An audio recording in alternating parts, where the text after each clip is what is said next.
The late November wind swept across the Massachusetts countryside, carrying with it the scent of frost and the sound of distant crows. James Whitman's Mercedes crawled along the familiar narrow road leading toward the old farmhouse where he grew up.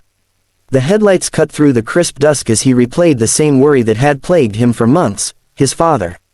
Thomas Whitman, strong, dependable, the man who taught him every lesson he ever needed, had changed. The father who once lifted hay bales with ease now struggled just to rise from a chair. He never complained, never admitted pain, never asked for help. But James had eyes. He saw the decline every time he visited, which was why he decided to come early today, unannounced, hoping a surprise Thanksgiving dinner might lift his father's spirits. But as he pulled into the driveway, a sinking feeling tightened in his chest. The lights were on, but the windows were closed tight, curtains drawn. Strange. Margaret usually kept everything open to air the house. James stepped out, the gravel crunching beneath his shoes. A faint glow escaped from the kitchen window. He walked quietly to the front door and turned the knob. It was unlocked. He stepped inside. The silence was heavy, almost eerie. Then he heard it, a soft groan, a shaky breath, and then his mother's voice, sharp and low. "Hold still, Tom, you know we have to do this." James froze. He moved toward the kitchen, each step slower than the last. As he turned the corner, the scene shocked him. His father, frail, bent forward, was gripping the countertop with white knuckles. His back was arched unnaturally, his face twisted with pain. Beside him, his wife Margaret was lifting heavy objects and placing them into a plastic storage tub. Then she handed one to Thomas. A cast iron skillet. Thomas trembled as he tried to hold it. His arms shook violently. The pain etched into his face was unmistakable. "Mom," James's voice sliced through the room. Margaret jerked around, startled. The skillet clattered to the floor, narrowly missing Thomas's foot. His father staggered. "James, what are you? Why didn't you call?" Margaret snapped, more anxious than angry. "What are you doing?" he demanded, rushing to steady his father. Thomas gave a weak smile. "Just exercises. Your mother thinks it'll help my back." But the way he winced as he straightened said everything. Margaret adjusted her apron, trying to regain control. "Doctors say movement is good for arthritis. Your father sits all day. I'm keeping him strong. Keeping him strong," James repeated. His voice dropped to a dangerous calm. "By making him lift 30 pounds. It's habit," Margaret insisted. "If he stops moving, he'll deteriorate. Tom needs to stay active." Thomas lowered his head, exhausted. "Margie, it's too much." Margaret shot him a glare that silenced him instantly. James inhaled sharply. "Dad, how long has this been happening?" Silence. The only sound was the hum of the old refrigerator and Thomas's labored breathing. "Dad," James pressed gently. Thomas hesitated. Then, in a voice barely above a whisper, "A few months." James's pulse hammered. "And you didn't tell me." "He didn't need to tell anyone," Margaret cut in. "I'm doing what's best for him. Doctors don't understand real life. They love pills and rest, but rest kills elderly people." James slowly lifted his father's shirt. There they were. Bruises. Deep red, some purple, some fading yellow. "Mom," his voice cracked. "You're hurting him." Margaret froze. Her hands shook. "I'm trying to help him."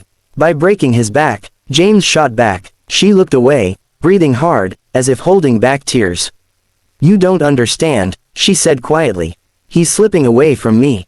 Every month he forgets something new. Every night he moans in pain. I can't let him fall apart." Her voice broke, trembling like a frightened child. "I've lived 55 years with this man. I don't know how to live without him, James. If he stops moving, if he becomes bedridden, I'll lose him. And she covered her face, her shoulders shaking. James felt something twist inside him, anger, guilt, compassion, helplessness all tangled together.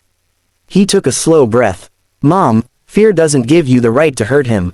"I'm not hurting him," she whispered. Thomas spoke softly. "Margie, yes you are."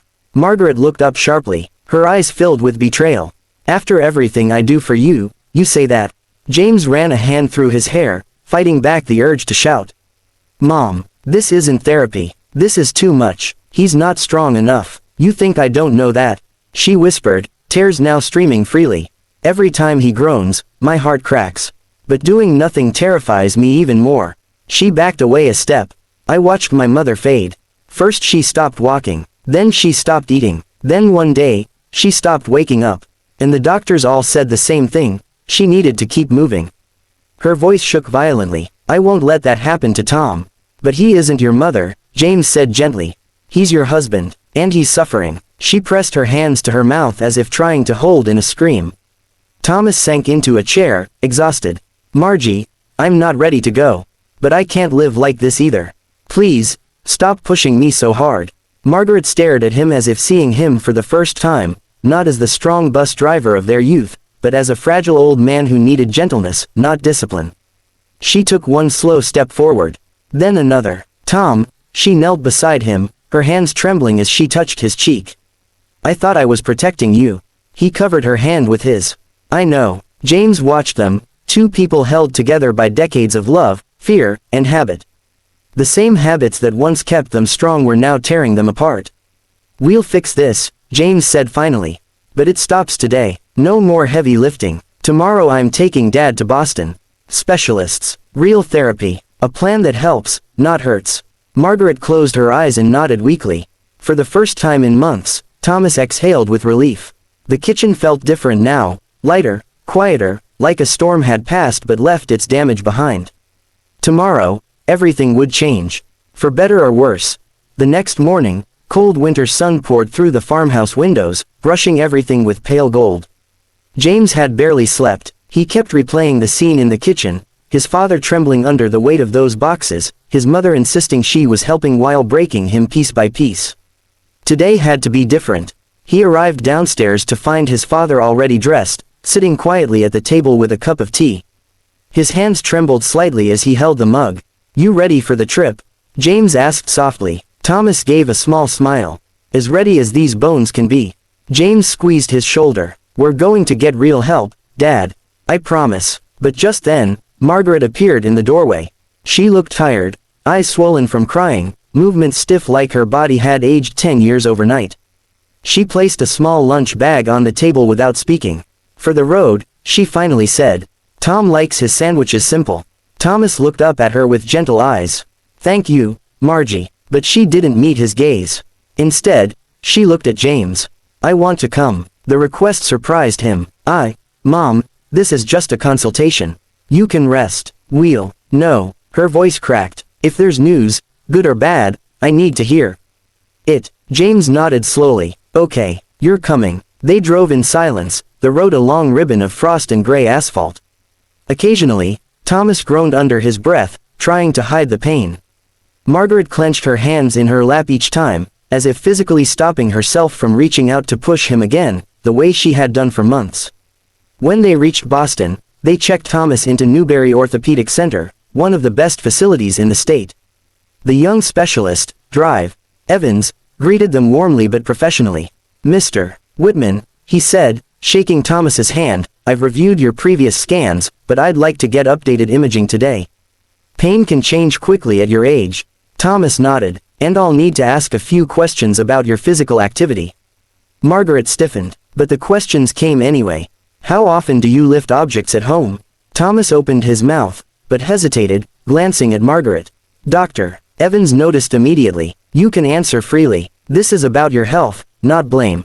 Thomas sighed deeply. 3 or 4 times a week. Sometimes more. The doctor frowned. And how heavy are these objects? 15, 20 pounds, sometimes 30. Dr. Evans's pen stopped moving. That's far too heavy, he said sharply. At your stage of arthritis, that level of strain can cause microfractures, muscle tearing, and, in your case, severe inflammation. Margaret's breath hitched. Dr. Evans continued, now more carefully. Mr. Whitman, have these exercises been prescribed by any physical therapist or doctor? No, Thomas whispered. My wife thought. He stopped. Margaret closed her eyes. Dr. Evans softened his tone. Mrs. Whitman, may I speak with you privately for a moment? They stepped aside. James watched from a distance as the doctor spoke gently but firmly, explaining the damage such heavy lifting could cause, how it worsened pain instead of relieving it, and how elderly bodies respond differently than younger ones. Margaret's shoulders slowly sank. After a few minutes, she returned. Her face was pale, eyes glossy. She didn't argue, didn't defend herself, she seemed hollow. As though the truth had finally broken through the wall of fear she had built. While Thomas went for his imaging scans, James and Margaret sat in the waiting room. For several long minutes, neither spoke. Finally, Margaret whispered, "I didn't know." Her hands trembled. "I truly believed I was saving him." James nodded, keeping his anger in check. "I know you weren't hurting him on purpose, Mom. But you have to understand, we can't fix fear by forcing strength." A tear slid down her cheek. "I thought, if he stayed active, he'd stay with me longer. I didn't realize I was making him hurt more." James exhaled. "That fear became a habit, Mom. And habits can become blind." When Thomas returned from the scans, drive, Evans sat them all down. "Mr. Whitman," he began, "your condition is treatable. Your pain level is high, but there's no irreversible damage.